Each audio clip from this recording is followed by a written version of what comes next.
Good. How are you? Not too bad. I'm okay. Dude, what is that background? Oh my days. That is quite the collection. That is insane, man.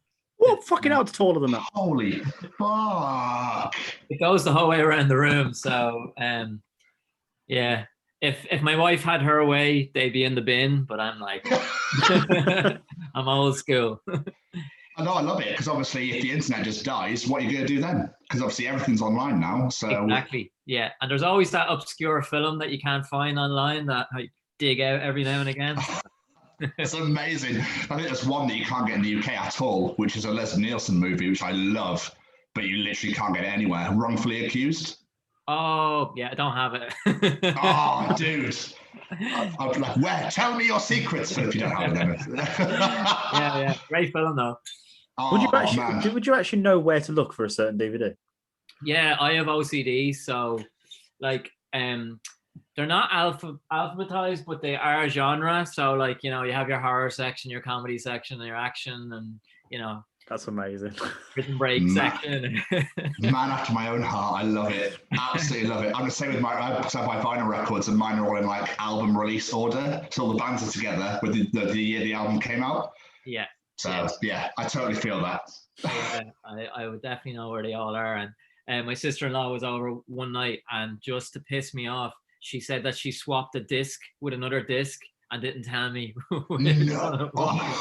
And, yeah, so I found out though. I was going to say, did you find it? That's a year of my life gone. Yeah, exactly. Oh, Jamie. But what we normally do is I just do a little intro, and then, as Tom said on Facebook, we hurl a bunch of questions at you. Cool. Sounds good. Sounds like a plan. It's not as invasive as it sounds. Right, we haven't got to the interview yet. I'm pretty brain dead after pitching today, but I'll try my best. Oh, bless him. That's all right. It's very lighthearted. We literally we just chill, have a laugh, have a chat. It's not like, you know, because I imagine like some interviews you do, obviously people at the top are like, make sure you ask this question and make sure you ask that question. Yeah. Whereas we're just like, you know, I don't know, what do you like for dinner on a Wednesday? Yeah. Oh, that's okay. Yeah. Like, have we asked that question? Yeah, absolutely. We've never asked that question, but it's just the first thing that comes to my mind. Wonderful. You're a pain in the ass. Right.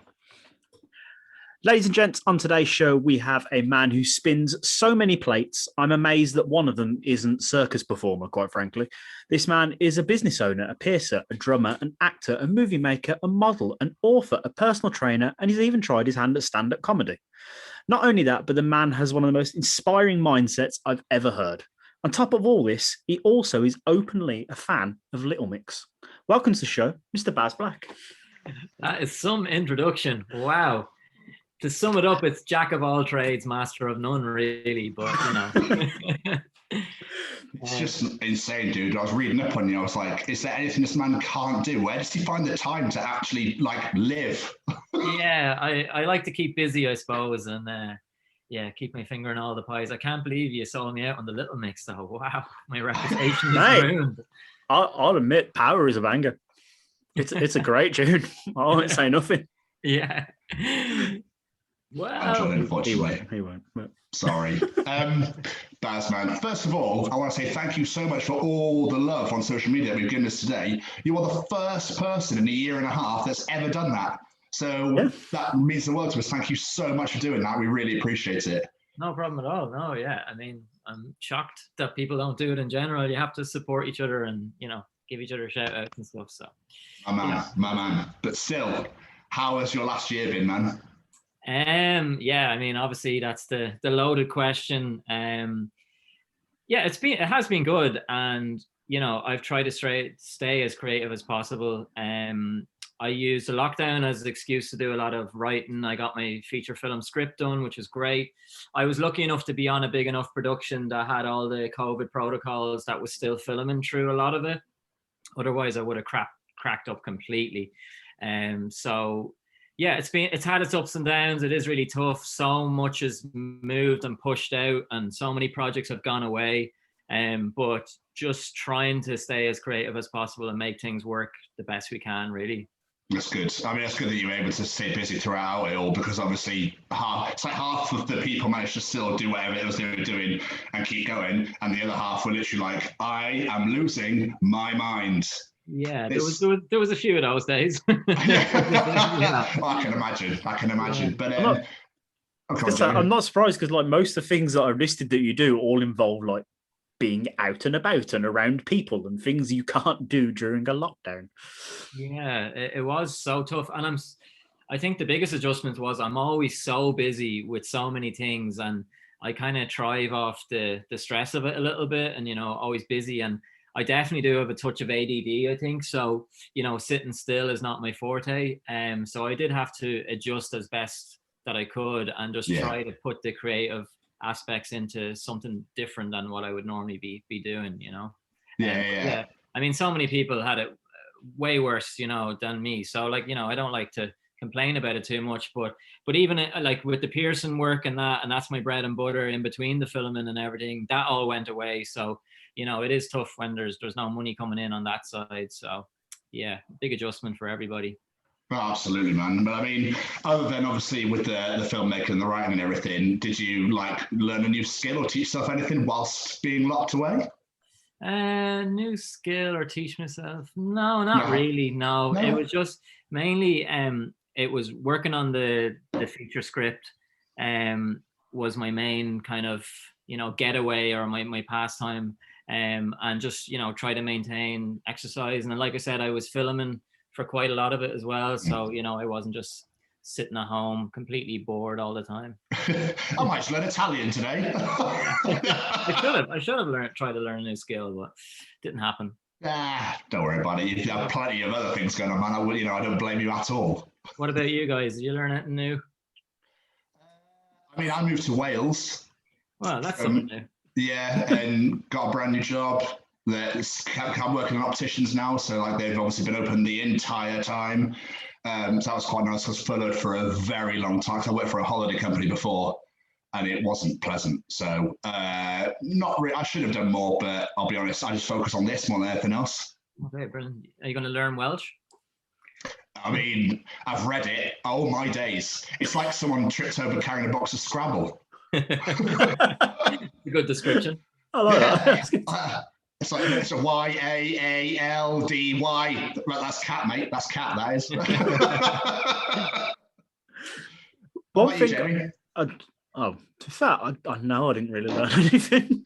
No. For the first lockdown, I did a bunch of housework stuff, and then I got a new job where I was working all the time, because I now work in a hospital, and obviously they're definitely not closed. So yeah, not really. Like the same as Tom, I've been putting all my energy and effort into this. So yeah. That's good. But one thing I saw you did do during the lockdown was a video of yours called Loot, which was absolutely fucking hilarious. That made me laugh so much. Yeah, and I mean, like, there's kind of a bittersweet like story behind that, because my dog of 15 years passed away during the first lockdown. And we were absolutely like devastated. My whole family were. And we were so devastated the next day that I was just like, I need to do something. And I'd kind of been toying with an idea of doing like a little lockdown, video. And like I said it to my wife, I was like, I want to go film something. She was like, are you crazy? Because we were all so upset. And then to try and film comedy was just like a strange thing. But I needed to like get out of the house. I needed to do something, be creative, and not just sit there thinking about it, So that's actually where that comedy video came out of.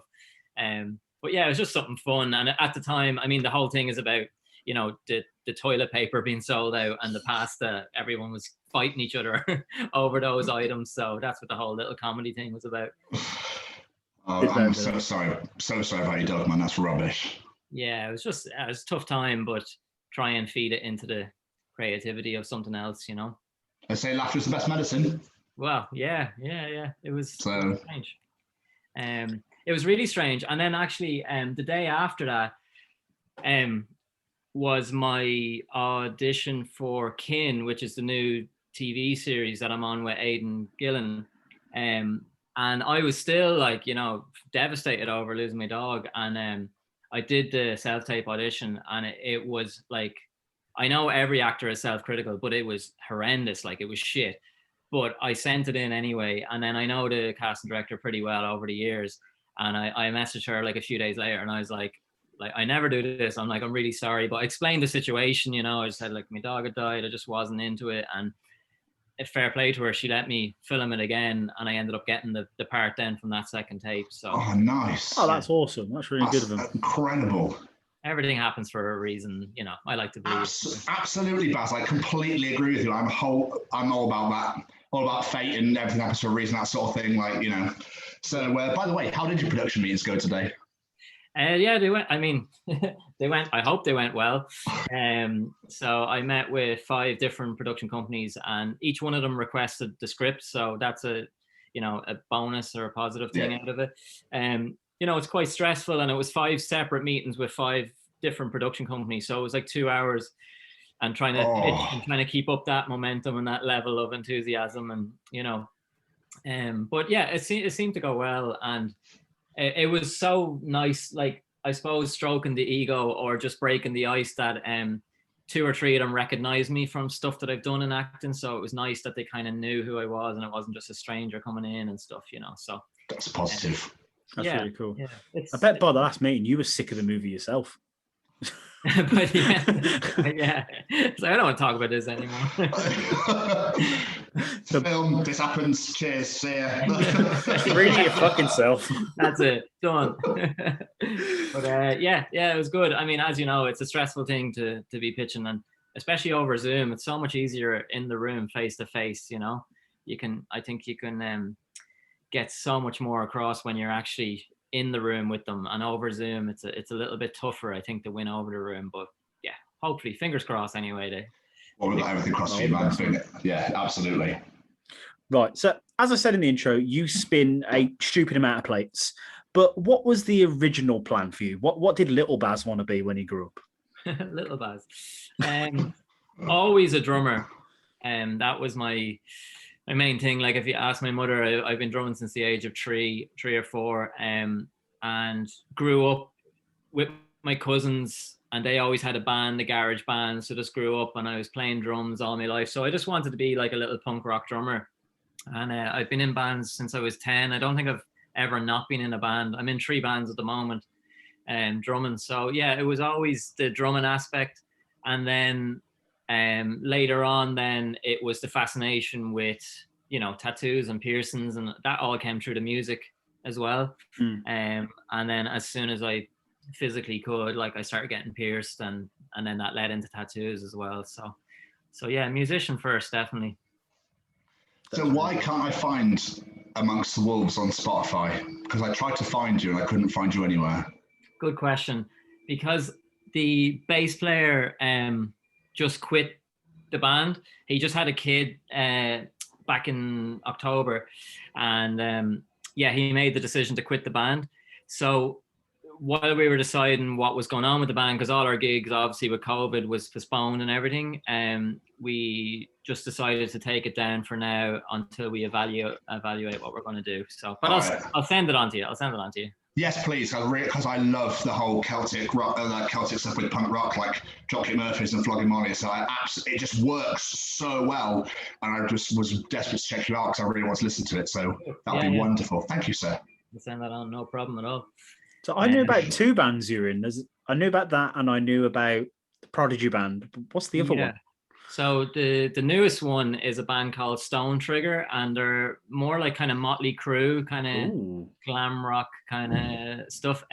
They're out on tour in America with Steel Panther. They tour a lot in LA and Europe. So they're pretty well established. They've been going for 6 years. So I'm drumming with them now as well. So, you know, just to add it into the pot. Man, that's absolutely amazing. Again, where are you gonna? I don't know how you do it. However, whatever your secret is, can you send that over as well? I'll send it on. Yeah. I don't know. I mean, look, I don't know. Like, from the outside, you know, looks can always be deceiving, and it looks like, you know, you're doing amazing and you're doing this and you're doing that. But I mean, I never feel like I'm accomplishing enough, like, you know. It's and I think I learned over the years, part of my problem, like, I was never diagnosed with ADD, but I do tend to jump from projects to projects, and I need to focus myself to concentrate on one or two things and not be kind of jumping around. So I'm in later life, I'm learning to do that a little bit better, Okay. Yeah, fair enough. That's absolutely brilliant. But I mean, so you said you started out with drumming and then you got into piercing and then you got into tattooing. Mm-hmm. So you're a PT as well? Yeah.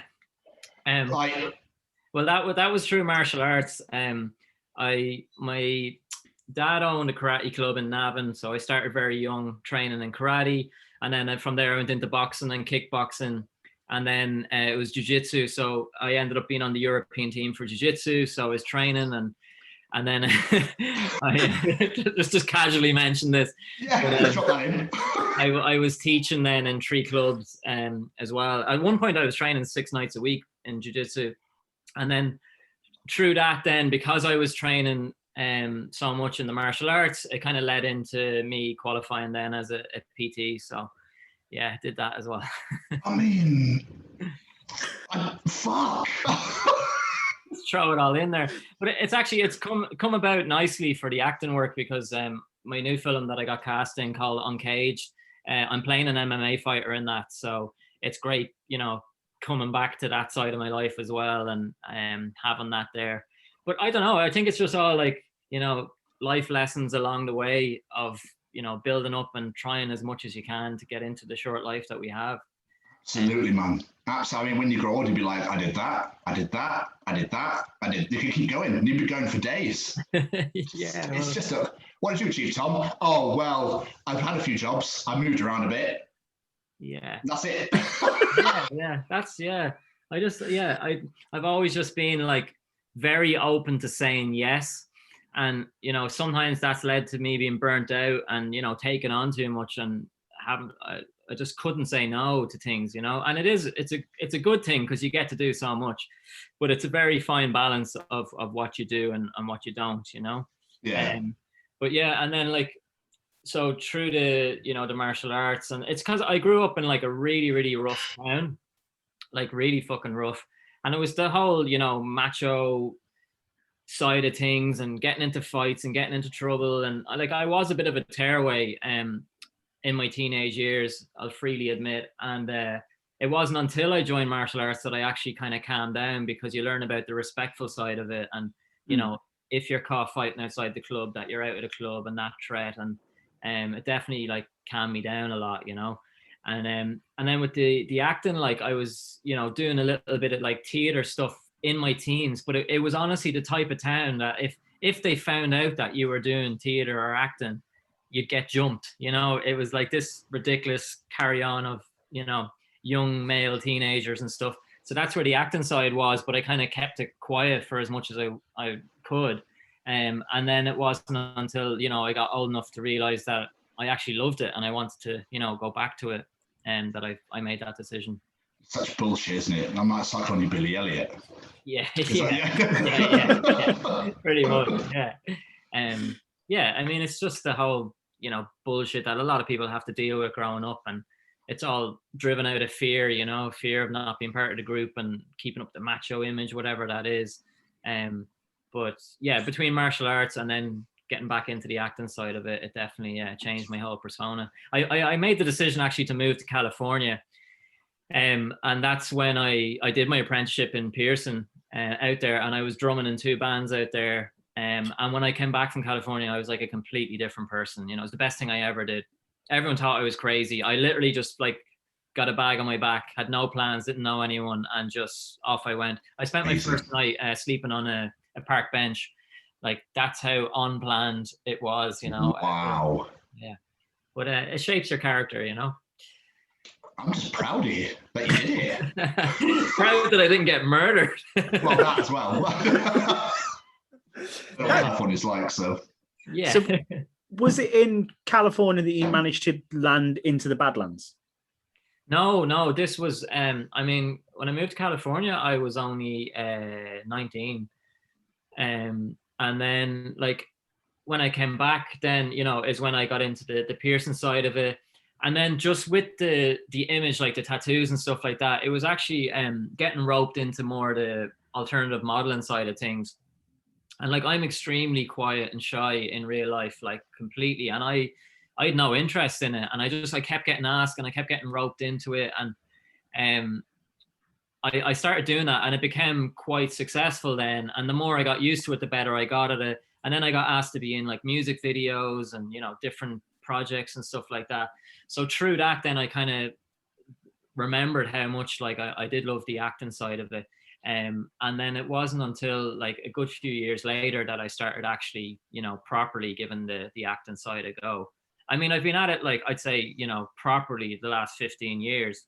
And I went back training, you know, in the Bow Street Academy that's here, like the biggest one that's here, only a few years ago. And I was training out in LA as well. I went back to LA. So really, really only taking it like properly seriously in the last 10 to 15 years.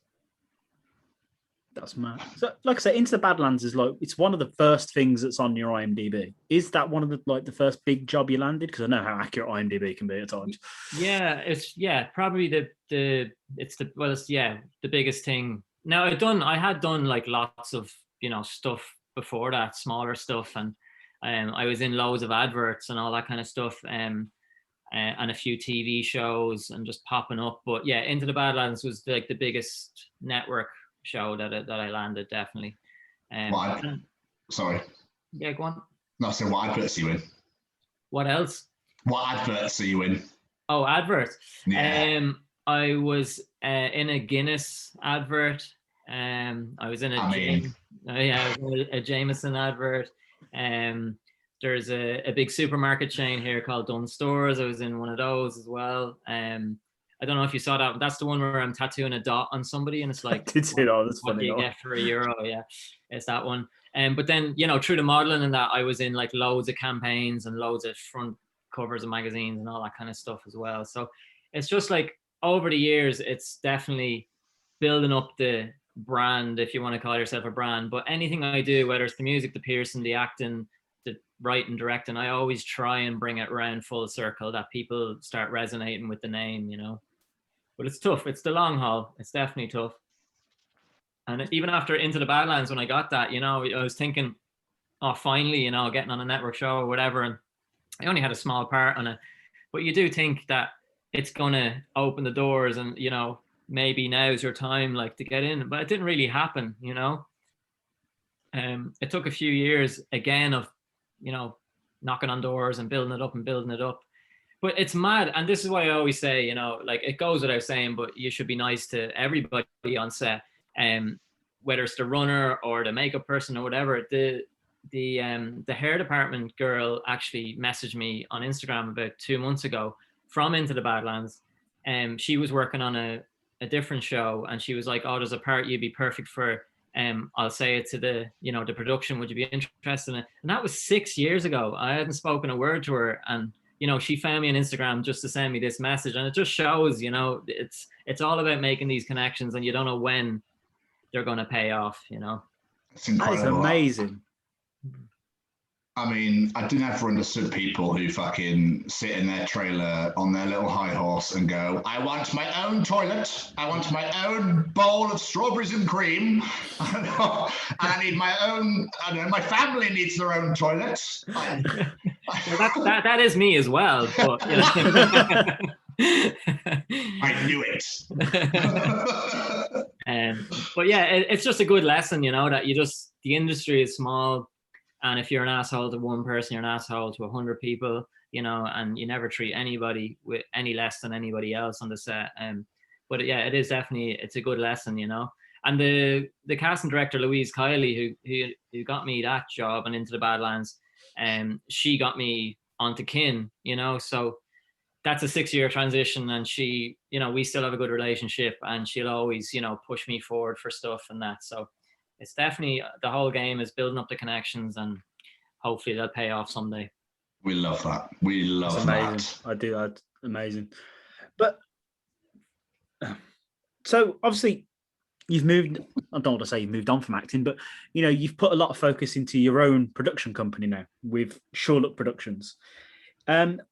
When did this become a thing, and what made you decide to do it? Yeah, I mean, I was never good at school. I was an absolute scatterbrain, and I was always told that I would never succeed at anything because I was, I couldn't sit still for 2 minutes. And so anything like, academic as regards maths or anything like that, I never excelled at. But anything creative like art or writing, I always had a keen interest in it, and especially writing and stories and essays and all that kind of stuff. So one of my things on my bucket list was to write a book, but I never in a million years thought I would complete a book and put out the book. So, but I did. I put it out. It did pretty well, and the rights to that book have been picked up for a film version of it, which is amazing. So that was like my first step into the writing side of it. And then it was I directed like music videos, and I directed a viral video. I don't know if you saw that one, where I covered my tattoos completely in makeup. Yeah, I made a note of that one. I directed that one. But it wasn't until I was in Bow Street doing acting, in the academy, and they were encouraging you to write your own scripts for scene work that you were doing. So I wrote a few, and I was still very like, Jesus, is this going to be shit? And some of the scenes I did, they went down really well. And then it ended up that a lot of people from the college were getting me to write them scenes. And, so I was kind of being encouraged that way. And I was like, okay, well, maybe, maybe I have something here. And yeah, it was going really well. And then I was kind of getting a bit of confidence. And then one of the tutors in the college was like, I did a scene, and they were like, push your boundaries in here and, write about stuff that you wouldn't normally write about, whatever. And I tried one, and it was like a full comedy one. And I don't really, I like sarcastic comedy or black comedy. I don't like comedy, give it a go. And then I never forget, she turned around and she was like, after it, she was like, yeah, some people just shouldn't write their own scripts. And then I was just like, oh, well, I'm never writing again, like, fuck this. But after a while, I got over myself, and I was like, I'll give it a go. And the whole thing was, because of my image, like, I do get typecast as the drug dealer or the pimp, or that. That's fine. They're fun to play. I love playing them, not complaining. But there is more to my acting side than just playing those characters. So my debut short, Reflection, I wrote it and cast myself in it to show a more vulnerable side. That just because I look like this, it doesn't define my personality. And the juxtaposition between me and this little girl who basically saves me from committing suicide in the woods, seeing us on screen, and it did what I wanted it to do. People were shocked, going, we never would have associated with you having this like tender side. We just thought you would be a tug, so it did really well. Like, it won Best European Short. I won the Albert Pine Directors Award. And it opened up a lot of doors, which led me on then to the second short, which is called Merrow, which is about mermaids. It's like Irish folklore tale that my granddad used to tell me. Now, I'm not in that. I'm not the mermaid in that. I didn't cast myself in that. I'm not watching it. Now. I know. Stuck your foot in that clam bra. I want to push boundaries, but not that far. But, so yeah, I did that, and it's a very cinematic piece, and it's kind of a beautiful piece about mermaids and stuff like that. So that's on the film festival circuit now, and it's doing really well. And then I've just completed the feature film script, Dublin Crust, which is about a notorious punk band that I used to be in. It's loosely based around that as well. So yeah, that was the kind of the writing journey, and with the directing. And I found from teaching martial arts, then when I was directing, I found that like I'm good at communicating with people, and had that side of it. And because I'm an actor as well, I kind of have a really good relationship with the actors. So, and then the production company, we do a lot of commercial work for businesses and stuff like that, just to get the bread and butter as well. So yeah, I mean, you just cast yourself in your own work if you're not getting the roles that you want to get. Basically, that's the message.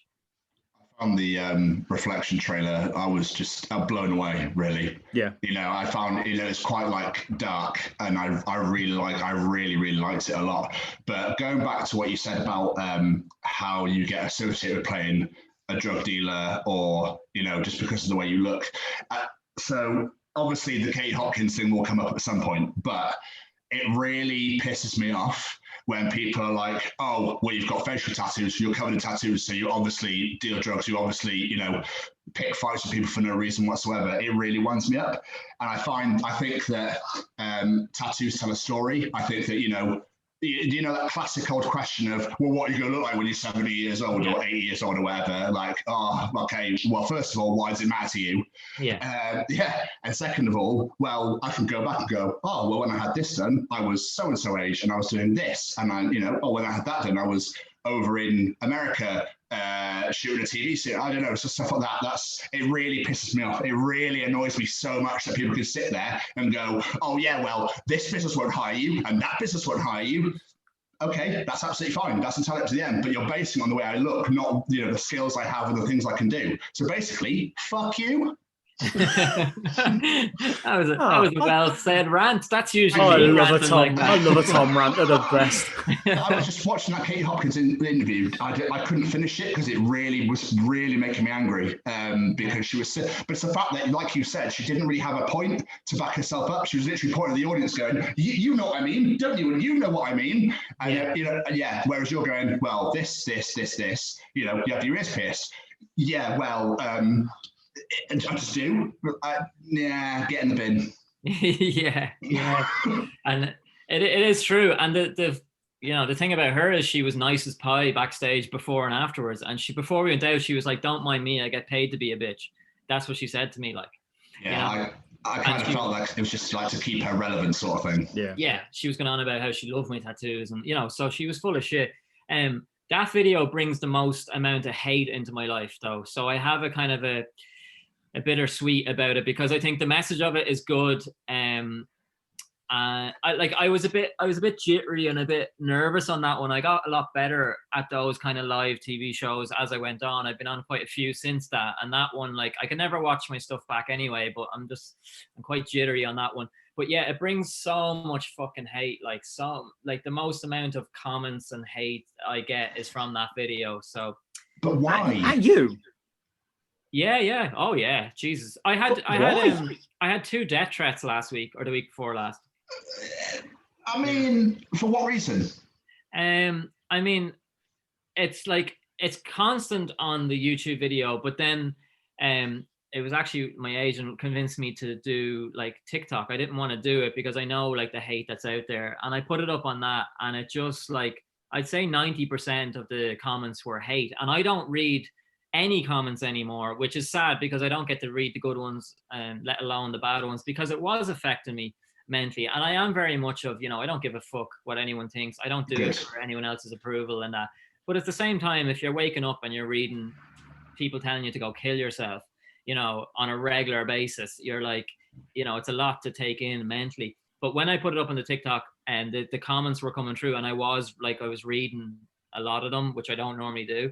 And it's just so much hate. And then they actually, because I stopped reading anything on TikTok or I didn't reply to anything or whatever, they actually found me then on other social medias to go to the effort to message me directly. So when I see it, so, you know, I just don't understand people. We all have things that we don't like, but to go and seek it out just to try and condemn someone because you're not fitting in with the herd that they've been raised with as what's socially acceptable, it just baffles my mind as on a human level, a psyche level, basically. You know what? I feel sorry for them. I really do. I don't know why I do. I just do, because it's just pathetic. Yeah. And, you know, you are who you are. I hope you keep, I know you will. Just keep going as you go, man. You're absolutely smashing out of the park with the production company, with the piercing, with the acting, with the writing. Fuck everybody else. Who gives a shit with it? They're obviously still home with their fucking mum and dad or whatever, getting their shit paid for, or they're on the streets. So, you know, it just winds me up. Yeah, it is. And I mean, obviously they're just miserable with their own lives and they want attention, and it's their cry for attention, or they would love to have the freedom to express themselves however they wanted, you know. But yeah, like I said, I don't read the comments anymore now, but like just that video in particular, I just get so much hate over that video, you know. So yeah, it's just one of those sore points. But I think the message behind it is good, and obviously there are people that relate to it, and you know, and as humans we do judge aesthetically, but like when you look at it, you know, from the bigger picture, like how pathetic it is that we do judge aesthetically, you know. I mean, you just get on with your own life and just try and live your life, you know. And even if you have things that you don't like, I would never feel the need to express them to somebody randomly that had not done anything to you. You know what I mean? Yeah. So I remember when the ginger hate used to be a thing. Yeah. So that since all of a sudden disappeared. Don't know why, but I just never understand it, man. But going back to live, how did that come about, by the way? How did you get onto Nolan's show? I'd done a few different shows, and I'd been on a few BBC shows, because that is a BBC show that was on, and they just contacted me just randomly out of the blue, and they were actually like, you know, would you come on and speak about, you know, we see you speaking about this tattoos and, you know, body positivity and all that kind of stuff. And I was like, yeah. And they rang me back, and they were like, listen, Katie Hopkins is going on. And I was like, who the fuck's Katie Hopkins? I didn't know who she was. And she's like, oh, she's a bit extreme. Like, so like, would you be okay with it? And I just went and Googled her, and I was just like, listened to a few of her stuff. And I was like, yeah, I don't care. Like, I'll give it a go.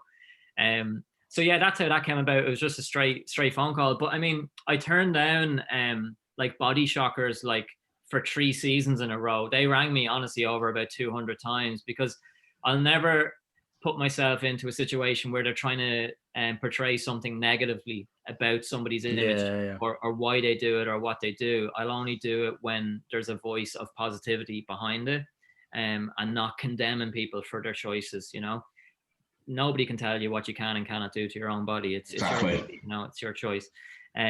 So yeah, then through that, and I've done a lot of shows since, and like I said, I feel like I've gotten better, but I've said no to more shows than I've said yes, you know, because of the angle that they're coming at it from.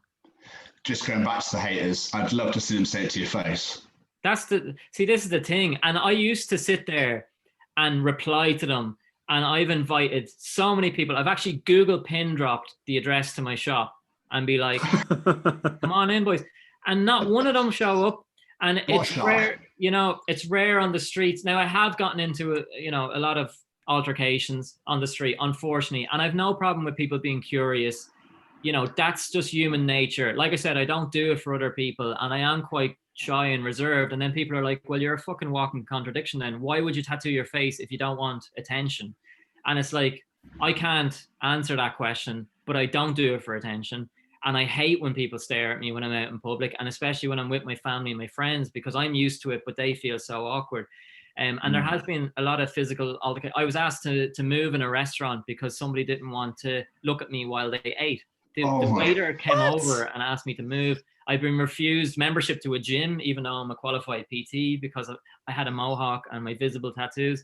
I'm not allowed. I was refused into a lot of bars and stuff like that because they think you're going to be trouble. So yeah, I mean, it is a catch-22, and it has made me avoid a lot of social situations unless I'm gigging with my band and stuff, because people are bad enough in daytime real. Add drink into that, alcohol into that, and their inhibitions go out the wall. And I have a very, very short fuse. I always have, and something I try and contain. And I don't want to be getting into fights with people, you know, that want to come over and start touching you and trying to like take the piss out of you and that. You know, I don't put up with that. So I understand curiosity, but I'll definitely draw the line when it turns into disrespect. And I have had plenty of situations, you know, like that. Now, I'm lucky in my hometown and where I live now, people know me now, and there's very rarely any shit, you know. Good. But if I go like up to Dublin, like the city, it'll be back to the getting the shit and the stares and all that kind of stuff. Yeah. I'm sorry, man. That's such a shit way to like live your life almost, because you just know that people are going to stand there and go like, what the? I just don't get it. Especially it's 2021. What's fucking wrong with people? Yeah. Oh. I mean, in America, I was out in LA last year, and you don't get that. You know, just, you know, nobody gives a shit. And I find when I'm in London, nobody gives a shit what you look like over there. You know, they're all too busy with their own lives, and I love that, because people are kind of like, oh, London's you know, it's not very friendly, and I'm like, it's perfect. You know, you know, I don't want anyone, you know. So is it just the Irish? Is that all it is? Say that again. Is it just the Irish? Is that what it is? Oh, it's probably just the Irish. Yeah. Yeah. So I watched that one we just mentioned. I saw a clip from one with a woman named Brenda Powers. I only saw a little clip. She sounds like a bit of an arse. I didn't know who she was. Never heard of her before. And she was actually like an arse backstage before and afterwards, you know. I actually afterwards, look, it is what it is. She's a journalist. We had our opinions differ or whatever. And it's for the show. I went up to shake her hand at the end of it. And she just looked at me and walked out. And she didn't even shake my hand. Wow. And the production, they all turned around and go, Baz, you won that one. Because she wasn't big enough to, you know, shake my hand. You know, even if we have a difference of opinion or whatever, I don't take it personally. You know, she's there to state her opinion. I have my opinion. It doesn't mean that we can't, you know, be civil to each other. But yeah, she walked out then. So that was a bit of a... Do you guys know Tommy Tiernan, the comedian? Oh, yeah, I was just going to mention the Tommy Tiernan one, yeah. Oh, I love him so much. He was brilliant. He was really good. And he actually then, like, he apologized for his first comment when I walked out, because the first thing he said to me when he saw me was, any regrets? And then after our conversation and, you know, how, you know, people deal with it, and, you know, by the end of it, he was like, oh, I was one of those people. I'm sorry. And I was like, no, it's cool. Like, it's a natural reaction. I get that a lot, you know? So, but he was really, really cool. And he's, I can't really say, but I kind of said it now, but with my new film, he's possibly going to be involved. So, you know, it's great awesome to make these connections and bring those connections through with you.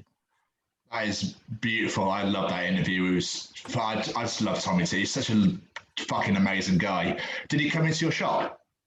He booked in, him and his wife booked in to get tattooed off my wife. And then the whole COVID thing hit. Oh. His schedule and everything, but he still is like, him and his wife, we have the designs done for them and everything, so hopefully we'll get them down. I'm excited. That's awesome. We're excited. He was genuinely lovely, and afterwards we were talking for about 2 hours afterwards about music and life and everything. He was brilliant. He was really, really cool. And he's so fucking funny. Yeah. That's incredible. The one thing that baffled me about all these chat show appearances is they all seem to be about your appearance and tattoos. And I was watching, I was like, this guy does like 150 other things. Why are we not talking to him about them? Yeah, well, interestingly enough, with the Tommy Tiernan one, I was out there talking to him for over an hour, and they edited it down to 7 minutes.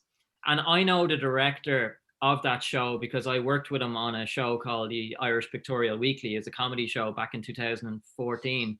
And he rang me the next day to be like, Baz, I'm so sorry, because I was talking about acting, about, you know, my life and music and drumming and like loads of stuff. And I was cracking jokes and he was cracking jokes. And it was really funny. And, you know, it was like I was just talking to him. I forgot there was cameras there. It was brilliant.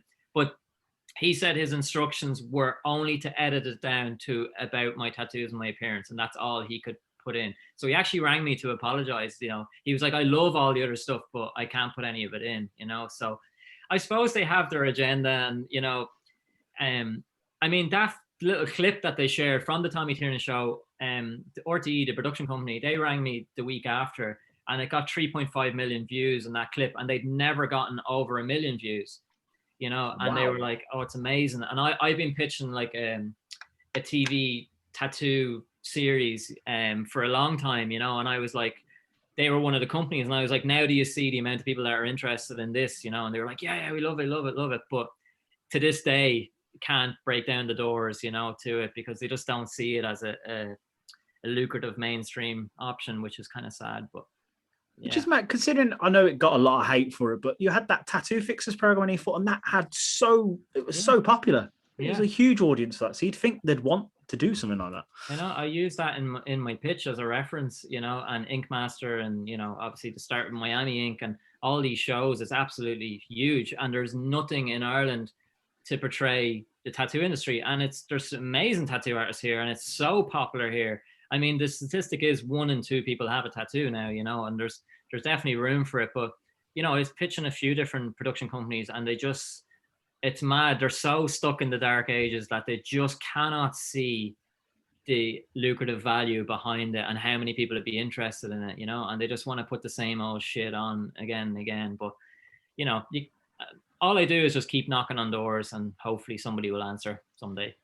You've clearly been watching too much Tattoo Fixers. What a load of shit that is. Yeah, we hate it in the industry. I've heard. A friend of mine has actually fixed up over 15 of the Tattoo Fixers fix-ups. He offered them for free because they were so bad, and what they showed on the show to what they actually were, he put up the real pictures. He was like, yeah, they're all Photoshopped. You can't cover black tribal with a rainbow. It's not physically humanly possible, you know. So he offered his services for free, and he actually fixed them up, you know. So what a hero! Well, hats off to that guy for a first start. Because we get so many customers coming in going, you know, Tattoo Fixers, I want it. And it's like, oh God, don't mention Tattoo Fixers, please. We've got another one, guys. Yeah. So you briefly mentioned earlier you wrote a book called Ink Princess. I saw a trailer for the movie of it. Has the movie been made, or is it still in production? It's still in production. Again, I mean, COVID reared its ugly head, and it was a co-production between our own production company and a Manchester-based one. So it is still going to go ahead at some stage.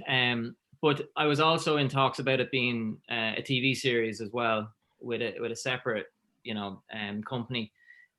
So yeah, it was just something that I never thought I would actually get finished or do. And what happened was I'd only written like 6 chapters or something, and I was like, is this crap? Is this shit?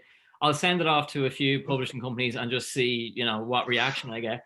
And when I sent it off to them, the 3 of them came back and was like, okay, we want to see the finished book. And that made me finish the book then, because I was like, okay, I have a deadline now, you know, to get it done. So yeah, there's a lot of people who have read it and that they want a sequel, and I haven't, you know, found the time or the motivation to write a sequel. What a shock. Yeah, it was quite interesting. And it was, the book is, you know, it's completely fictional. And the girl that's in it, basically, you know, she ends up out in the streets, and she's a street artist, but she finds her way into doing a tattoo apprenticeship, and she works her way up onto being in one of the biggest tattoo reality TV shows. So she becomes famous, but through that she gets a stalker, and the whole stalker thing was based on my own experience of having a really fucking scary stalker when I lived in Dublin. So even though it's from a girl's perspective, because I didn't want people associating me with the protagonist, you know, that's what that whole aspect of the stalker is about, you know, and how she deals with it and what happens and stuff like that. So wow. Yeah. I mean, we won't go into the details of it, but I mean, I bet it feels unreal to have like a movie being made of your book. Yeah, it is crazy for something that I never thought I would, you know, get finished. And I never wrote it in mind of it becoming a film or, you know, TV series or whatever. I'm just glad that people kind of resonated with it and enjoyed it. And then I just took that into the, you know, the script side of things then, and kind of gave me the motivation to push on that side. That's so cool. Now, there's a video on your YouTube that you referenced earlier, and we need to talk about it because it's a mix of, it's artistic, it's funny, it's motivational, it's beautiful, and that is the office worker transformation video. So where did the idea for this come from about, and how? Because it's beautiful. Yeah, I mean, it was basically it was the question, like, you know, you were saying earlier, of people asking you what happens when you're 70, any regrets, do you regret them, you know, there's drawbacks to looking like this in life, and, you know, certain things you can't do. So I'd always have the defense of, you know, live for today, you could be hit by a bus tomorrow, do whatever makes you happy, you look after you kind of mentality. But at the back of your mind, you do always say, you know, what would I look like without the tattoos, or how would my life be? And the whole video is basically about people who are afraid to express themselves because of other people's opinions that we have to face with. So the whole video is that he works in an office, you know, my tattoos are completely covered up, I'm wearing a wig, and I'm miserable. I'm absolutely miserable. My boss has been a dick. The other co-workers are sneering at me. You know, I'm a nobody in there. And then it follows me home, And when I get home, I start, wiping the makeup off to reveal my tattoos. And it leads to me then going playing a punk gig with my band to show that that's where I'm truly myself and truly happy, So that's the whole, idea behind the video, to be whoever makes you happy, and don't be hiding yourself just because you're worried about what other people will think of you. That's the message behind that video. And it went crazy viral. It was over 100 million shares and views. It went absolutely insane. I couldn't believe it. But when I did see myself covered in the tattoos, or covered myself with the makeup, and I looked at myself in the mirror, it was like a stranger was looking back at me. So it definitely silenced that voice of, what would you be happier without them? I couldn't wait to get the makeup off. And it was such a relief. Honestly, it was such a relief that, I didn't feel like myself at all. And so much so that when I came to shoot the scenes, I had asked my mother, I was like, oh, I want to shoot some stuff, but I didn't tell her what it was. And I arrived with the DP, and my own mother introduced herself to me. She was like, oh, hi, I'm Barry's mom. Nice to meet you. And shook my hand. And then I was looking at her, and then she looked in my eyes, and I've never seen my mom freak out as much. She didn't recognize me at all. It was, it was a crazy moment, but yeah, it was just one of those messages that I want to get across. And then, of course, people, the comments, and people took it up wrong, going, oh, just because you work in an office doesn't mean you're miserable. I was like, that's not the fucking point of the video. It's not against office workers, and then there was people commenting, when I was wiping the makeup off, going, oh, instant Nazi, and instant failure, and your family should be ashamed of you, and all the these comments coming through. And then there was people who thought that the makeup wipes were putting the tattoos on. They're like, oh my God, you can get wipes to put tattoos on. So there's all sides of the spectrum. People are stupid. Yeah. So I really hate the human race. So I really do, because your tattoos define who you are. That's who you are. Yeah. Talking to you, I see Baz Black. I don't go, oh, he's got the facial tattoos and everything, it's all on the side, etc. I'm not gawping at you. Yeah. I just see you. I find that's one of the most frustrating things, that it takes me 20 minutes to get past the tattoo conversation with somebody that I meet before it gets to my real personality. And I go into autopilot, and because I get asked the same things, and I have the same, my wife, for that, they laugh because I have the automatic responses, that I have. And then 20 minute in, if somebody starts talking to me about films, I'm like, there's my real personality, I want to engage in stuff. And it's just one of those, I hate, because people are like, oh, you're moaning about it, you made the choice. And it's like, yeah, I did make the choice, but it doesn't define me. And it's not, it's right, my job is working in piercing and tattoo. That's my bread and butter, my main job. I've been doing it for 18 years now. And it's I compare it to, imagine you worked in Tesco 7 days a week, and then you go out for a drink with your friends, and somebody wants to talk to you about Tesco all night. That's where it's just it's a good way of putting it. People coming up showing me their shitty tattoos. I don't want to fucking see your shit tattoos, man. I don't care where you got it. I don't get, it's but I try and be as pleasant as I possibly can. No, I can imagine. I think you're a very genuine and humble person, and but what you should do is you should make a voice note recording, right, of the entire first 20-minute conversation thing. Yeah. So when people come to ask us, you go, wet, play. Yeah. Go listen to this. Come back to me in 20 minutes. Yeah. We can actually talk about who I really am, what I really do. Yeah. So with that video, how much of your body did they cover in makeup? Was it literally everything? From waist all the way up. Yeah, completely. It took 7 hours. My friend, she's an award-winning makeup artist, Marie Murray. She did the makeup, and we did the first session, we did it in four hours, and then for the next section, then it was 3 hours to do the rest of the body. And it was we used Kat Von D's makeup, the tattoo artist, and I think it was something like 12 layers of makeup and powder to completely cover it. Jeez. Possible. Yeah. But it was an interesting experience, and I was just glad that I kind of confirmed that, you know, I'm happier with my tattoos. So yeah. I love the fact as well, the song that's playing in the background, I was like, this is really good. Who's this? And I was like, oh, it's his band. That saves my nenext bit of research of listening to his band. There we go. There you go. Nice little compliment thrown in there. It was good.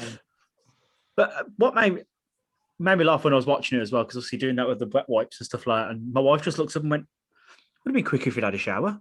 Well, she's got a point. Yeah, probably. How long did it take to get off? Not as dramatic. And I did like as much as I could with the makeup wipes, but then we were going to shoot the gig scene on the same day. So I did have to get into the shower, and my skin was like bright red from scrubbing the shit out. Now, there was still makeup on me, you know, you can't really see it in the video. But I think, honestly, it took me about 3 or 4 days like to fully get it all off. About 20 showers later. Yeah. So you wouldn't want to be doing that in a hurry. And my agents have said over the years, you know, they were like, oh, why don't you put your like headshot of you with the, you know, the makeup on, so that will open you up to more roles. And I am of the mindset of that's missing the point, you know. That's, you know, I'd be happy to cover the makeup up for a project, but I don't want to go in under the false pretense of, you know, almost, even though it's contradictory, you know, acting like I'm somebody else and, you know, trying to hide myself to try and fit in to get more roles. That, to me, that seems contradictory, you know? Yeah, I know what you mean. Yeah. I suppose the only way that would be good is if it was a character who gained tattoos throughout the movie. Yeah, that would work. Yeah. That'd work quite well, wouldn't it? I have a treatment written for a while now of like a bank robbery, but covering the tattoos completely. So when the eyewitnesses describe who the bank robber was, that's brilliant. That is genius. Absolute genius. That's either a treatment or a plan for now if you go broke. Well, I didn't want to say publicly. Yeah, well, Jamie. Sorry. But like the actual, what I actually have written is, you know, go in with the tattoos all covered up with the makeup, have a wig on, the whole lot, and everybody that's in there, get them to put a hood over themselves. And while they have the hood over themselves, wipe the makeup off, and then join as if you were one of the hostages. So when the cops show up, that you're actually pretending like you're one of the hostages, because they never would have described the guy with the tattoos, you know, and then fly the money out with a drone. It's a bit ambitious, but you know. I love it. That's amazing. No, but that video, particularly, I loved it so much. The message of it, you know, I know you've said people are taking it the wrong bloody way somehow, even though it says in massive words at the end of it, be yourself, you know. Yeah. But the positive mindset, I absolutely love and admire about it. Like, there's even that video on your YouTube that is basically just all about having a positive mindset. And considering, you know, you've turned around and said that video with Katie Hopkins, you got fucking death threats over it, which is absolute bollocks, and get stopped by it. The fact you've come out of it all with this amazing positive mindset, I just absolutely admire the fuck out of you for it. I really do. Yeah, well, I mean, I appreciate that, but I mean, like, honestly, I have to kind of listen to my own bullshit sometimes, you know, because it's very easy to say these things, but there can be a lot going on behind the words as well, you know. And it's not as if I'm like, oh, I'm completely positive, none of this affects me. Of course it does, you know, but I just try and view the world and try and take the positives out of whatever situation I can. And just from my own experiences, if I can just like relate to one person that may be going through a tough time, to try and get them to see the positive side, that I think it's more that I enjoy helping other people, because I know how dark my times have gotten over the years, you know, and it's so hard to maintain a positive mindset when there's people judging you. And that can be your sexuality, it can be, you know, your religion, it can be the way you dress. There's no one defining thing. We're all under so much pressure, and especially these days with social media and, you know, the bullying. And I really, like, my little niece is 11 now, and I absolutely dread her fucking teenage years growing up with WhatsApp groups bitching about each other and comments, and, you know, the whole being a kid thing is out the window. And so I just think that all the shit that I've kind of had to deal with, because I chose to be different from the crew of life, I suppose. And that if I can try and shed some positivity on it, then I enjoy it, you know. Yeah, it's such a shame how fucking like shit childhood is now. Like, I'm kind of pleased that we grew up when we did, like in the 80s, 90s time, you know, when you could be a child, you could leave your door open and go and play outside and climb trees and fall out of trees and all that sort of thing, you know, go and play Power Rangers or whatever you did as a child, you know what I mean, that sort of thing. Whereas now it's all like, you know, Facebook, have you got a phone yet? Like, you know, you got 8-9-year-olds being like, I want an iPhone for Christmas. Like, why? What do you need a phone for? I know. Crazy, man. I say to my parents now, I was like, you were so irresponsible. We used to go off down the woods at fucking 9 a.m. And the only time, like, my dad would whistle for us to come up for our dinner at 6 o'clock. I was like, we could have been killed. We could have been kidnapped. We could have been murdered. And they were just like, that's the way it was, you know?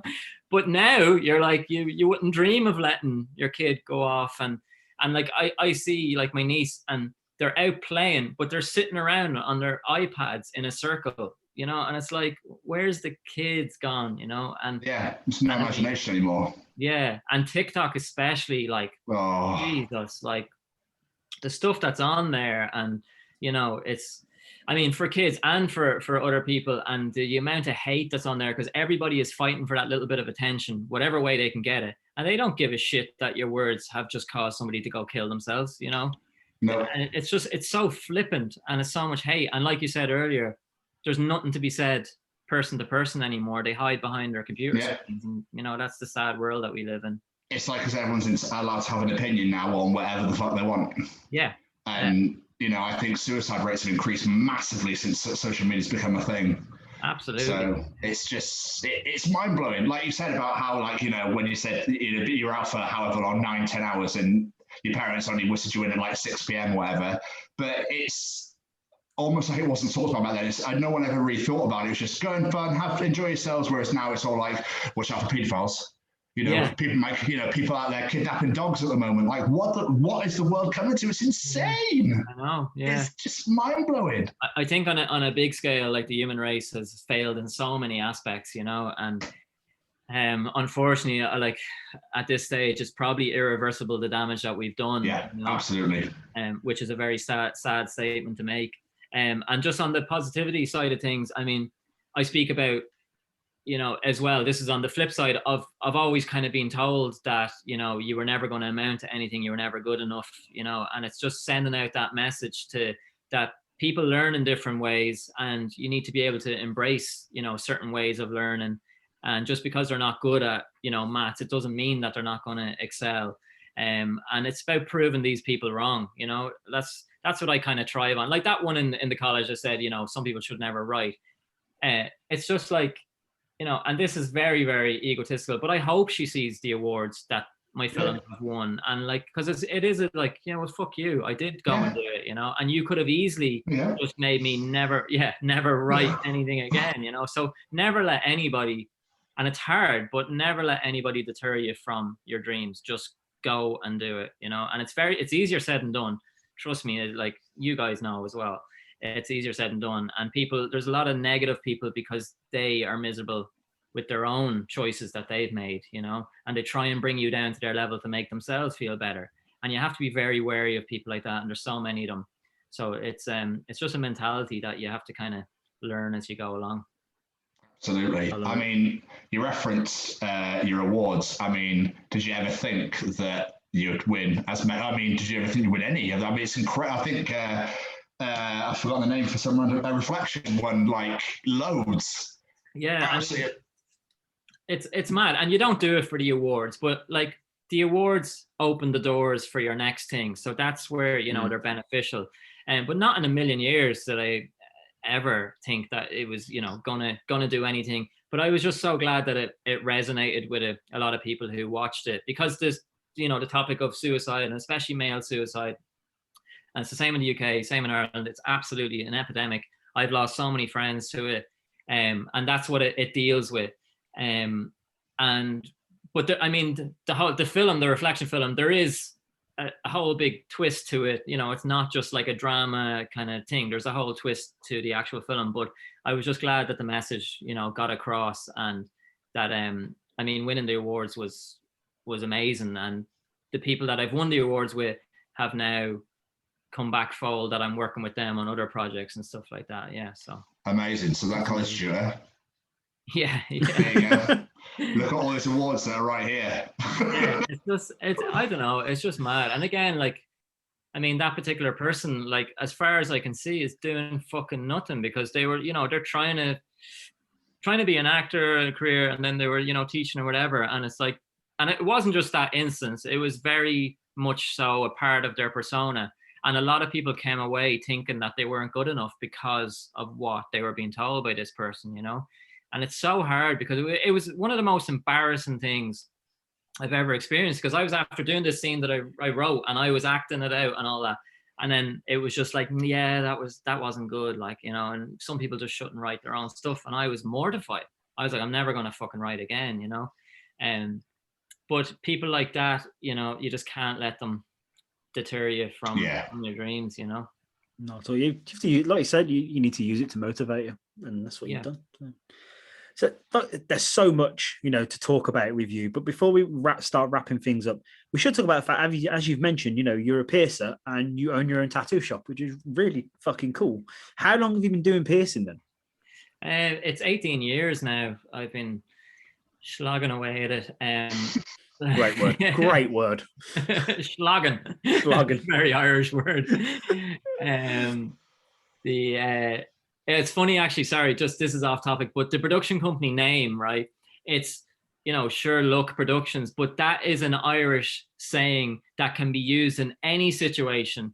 It's like, oh, did you hear Paddy down the road was murdered? Sure, look, he had it coming.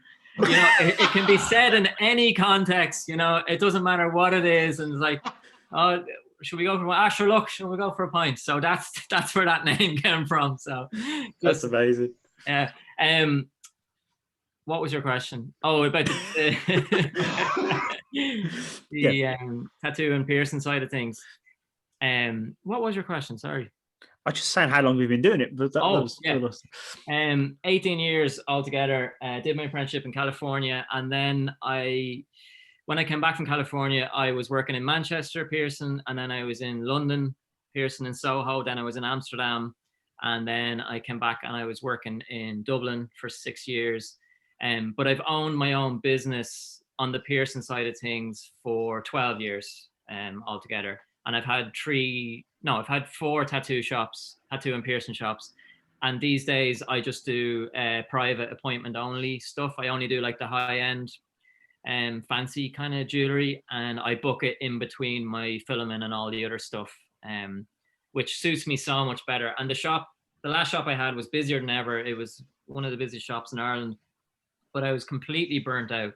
I was like running from the shop to acting to music, and I just couldn't keep it all going. And the place was a gold mine, and people were like, you were crazy for closing it. But I was literally on the verge of a nervous breakdown.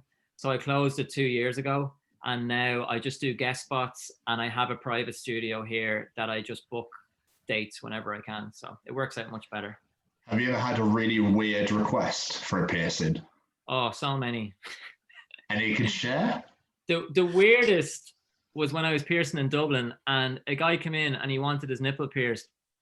I was like, cool, got him to fill out the form, the whole thing, took him into the studio, was just talking, lifted up his top, and he wanted his third nipple pierced, which was a nubbin, fully formed right about here, but he didn't have the other 2 pierced. I was like, okay, and pierced it. And at the end then I was like, oh, can I take a picture for my portfolio? And he was like, I'd rather you didn't. I was like, all right, buddy.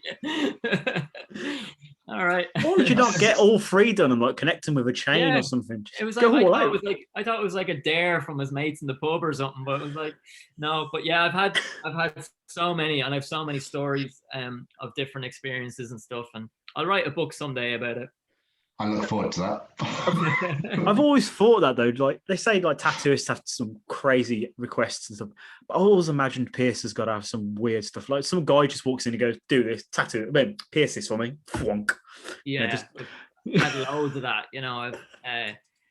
I've had guys coming in and like wanking in your piercing studio because they're like getting off on it, and I've had very I hear. Look, all right, I'll tell you this story. This is the best story. This is when I worked in Soho in a shop, and it was like a normal Wednesday morning, right? First thing in the morning, and two guys in their 50s came in, and they were in the full leather clad, outfits, and they were hugging each other as they walked in. You had to come down the steps. So one guy behind the other came walking in. And it wasn't unusual to see that kind of thing in Soho. I was just like, yeah, whatever. And he was like, oh, I have my Prince Albert pierced, my dick pierced, and I want to change the jewelry. I was like, cool. So he picked the jewelry. He's like, oh, do you mind if you fit it for me? And I was like, yeah, no problem. So I went into the studio and I was like, yeah, come on in. But they were still hugging. They never let each other go. So they came like walking in, hugging into the studio. And I was like, okay, man, just like drop your pants, get up from the table there. And he was like, oh yeah, just give us a second. So the two of them pulled down their pants. And they both had their dicks pierced, and he had a chain going from his dick to the guy behind them. So they had to unhook themselves for them, fitted the jewelry, got back up, hooked themselves back up, pulled their pants up, and went walking out. So, yeah. And that was like a Wednesday morning. So yeah, I've had. What? They were happy. Well, I mean, so it counts. Yeah. I've got no words, if I'm really honest. I just don't know what to say to that. I've had some amazing stuff. Just this one. This is like a stupid one, but I had three girls in the shop one time, and the one girl, she was getting her belly button pierced, and I was like, I gave her the consent form. She was filling it out, and she was halfway through, and she turned to her friend. She was like, "Fuck, I can't get pierced." And they're like, "Why not?" It's like, "Oh, it says here if you're nursing that you can't get pierced." And her friends were like, "Wait a minute, you're not pregnant, are you?" And she's like, "No, but I'm a nurse." Fuck's sake. Like, I can't get pierced because I'm a nurse. I was like, no, it's not fucking nursing. And I was like, you're a fucking nurse. You should fucking know what nursing is. Oh my God, that is. Mind you, talking of that, I've just started working as optician, I mentioned earlier, and genuinely, a guy came in and he said he wants to speak to the senior optician, sat down, and he was like, when I took my glasses off, I can't see. That was it. He was expecting more conversation, and he was just like, that was it. Yeah, what do I do about it? Wear your glasses. Yeah, there you go. That'll be 80 quiz. Right now, cheers, thank you. Just ridiculous. That is insane. Yeah, you know what they say about common sense? It ain't that common. Yeah, clearly fucking in. Right, I saw you did a stand-up comedy set on your YouTube. I watched it. It's really I really enjoyed it. It was really quite funny. Was that a one-time only thing, or is it something you do quite regularly? Yeah, it was like this bucket list thing. This is ridiculous, right? But I don't know if you remember that stupid song that was called the Sunscreen song that was like out in the late 90s. Yes. Oh, Baz Luhrmann. Yeah. Baz Luhrmann. Like the mantra of life. There's one line in that. It's like, make sure that you do one thing every day that scares you. So that's my little like trigger. If something comes up that I'm terrified by, it's like my one thing to scare me that day. And stand-up comedy is absolutely terrifying. And again, it was something that I never thought I would do. So I said, fuck it. I have some stories. I'll go up. I'll do it. I was absolutely terrified. That one up on YouTube was my first ever show, actually. And then I went and I did a tour for like a couple of months, and I ended up like getting some cool, support slots with some bigger named comedians and stuff. And I got better at it, and it went well. It went down well. But I was kind of, once I'd done it, I was done with it then. I got it out of my system, and I was like, right, that's it, ticked off. Yeah. So, but like, that's a scary thing to do, to stand up in the front of a room and try and make people laugh. Whew.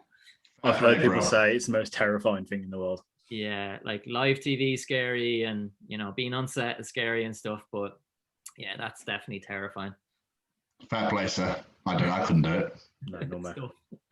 Tom, have you got any more questions? That's man. First of all, thank you so fucking much for doing this. It just means the world, and generally had the best time with you for the past like hour and a bit. Yeah. But no problem, yeah. Did you ever think that your life would be where it is today? Like, did you ever think that, you wrote a book, you're making films, etc. Like, did you ever think that you'd get to where you are right now? No, it sounds cliche to say no, and I didn't. And like, this is quite dark, but like, I honestly didn't think I would be alive at this age. And that's not like, you know, me just saying that. I genuinely didn't think that, you know, it was just, that was the kind of mindset that I had. And yeah, I know, I just, where my life is now, and from the outside, it can look amazing, you know, and people can see, you know, your stuff and putting it up, and social media can be very deceiving.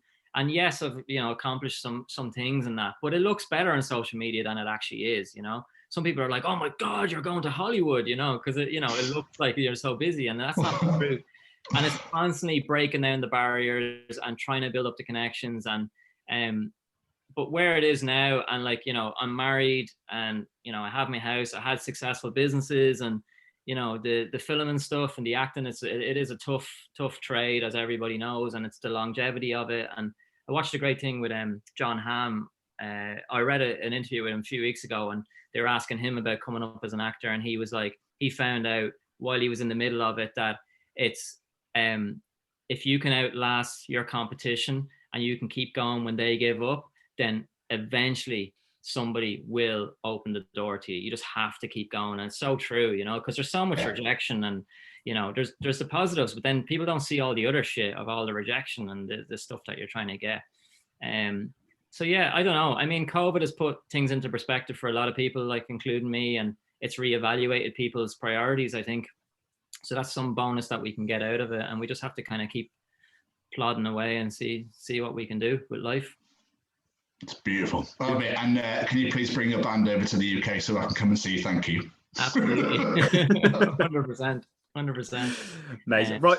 Before we get out of it, we like to play a little game of our guests. It's called the quick fire round. It's 5 questions. You just answer them as quick as you can. Oh, fuck. It's nothing scary. It's not like geometry or anything. Don't worry. It's fine. Okay.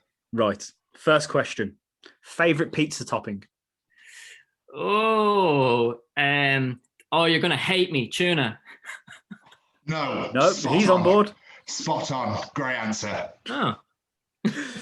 Your first celebrity crush?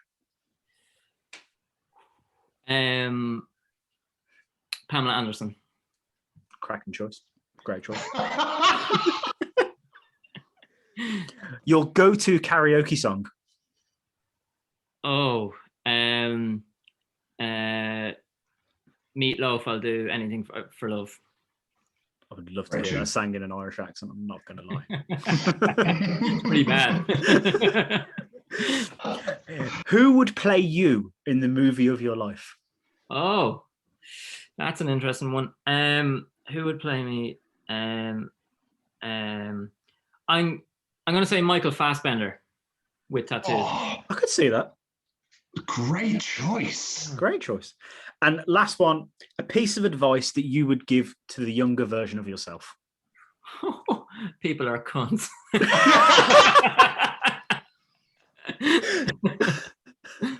If I'd known that then. I think that's my favourite answer that anyone's ever given. Nothing's going to top that. Yeah. Oh. That was fun. Fucking beautiful. Baz, this has been amazing, my friend. I really enjoyed this. But before we get out of here, is there anything you want to plug? Any socials, any websites, anything, just wherever you can send people? So just I'll plug my new feature film. It's called Dublin Crust, and I describe it, it's like Trainspotting meets The Commitments and has an illegitimate love child with the full Monty. So watch out for that one. That's what I'm working on. Social media wise, basically Baz Black. You'll get me on any of the Instagram, Twitter, Facebook. Just put in the name, and like I was saying, that brand, just put in the name and you'll find me along the way.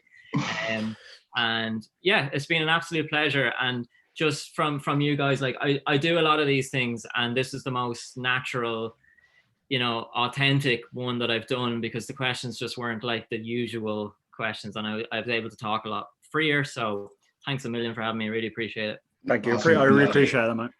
We loved it. Thank you so much. It's been a genuine pleasure. Loved it. And yeah, I was going to make a joke. I was like, so why have you got tattoos on your face now, Joe?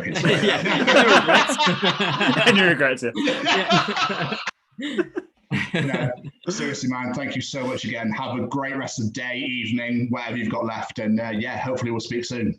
Deadly. Thanks a million, guys. Enjoyed it. Thanks very much, mate. Take care, Been Baz. great. Man. Cheers. Bye. Bye-bye.